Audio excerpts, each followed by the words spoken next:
anti-drug awareness campaign of the Philippine National Police.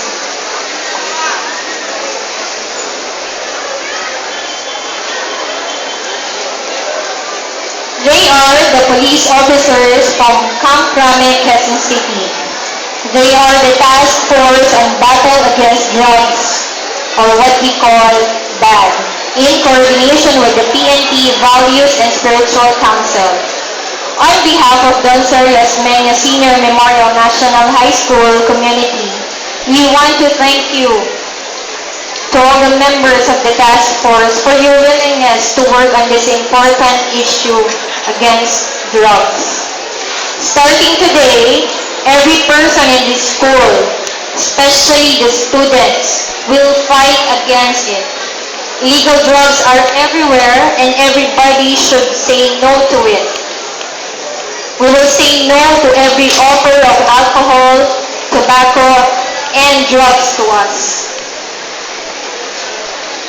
The PNP Task Force will explore how drugs might greatly affect the lives of Filipinos, especially the young Filipinos. Okay, so ready kayo tanan ha?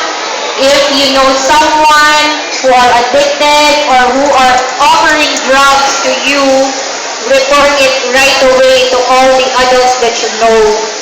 Okay? Kaya ba yun? So now, in order to inform us about drug addiction, may I call on our speakers from the PNP chaplain. Mr. Anthony G. Gutierrez is under the PNP Chaplain Services Speakers Bureau. Under the city, he is the city coordinator for the Speakers Bureau for Region 7. So I want everyone to listen, and then I want everybody to cooperate. If you want to take down notes, you can take down notes about the discussion. Our speaker also is Mr. Victor S. Otor, PNP Chaplain Services also, under the Speakers Bureau from Camp Crame, and he is one of the training officers. Okay? Please give them a big hand and listen to their talk.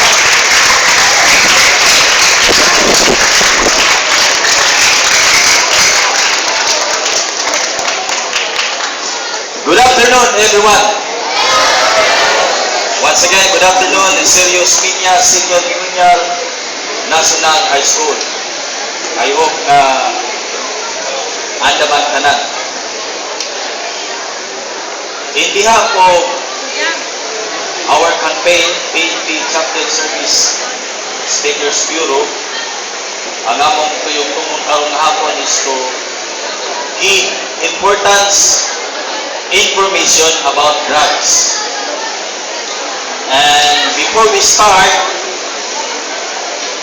I would like to express my heartfelt gratitude to our beloved principal, si Mrs. Idalen R. Pilago. Atong pakpakan sa makusog na pakpak.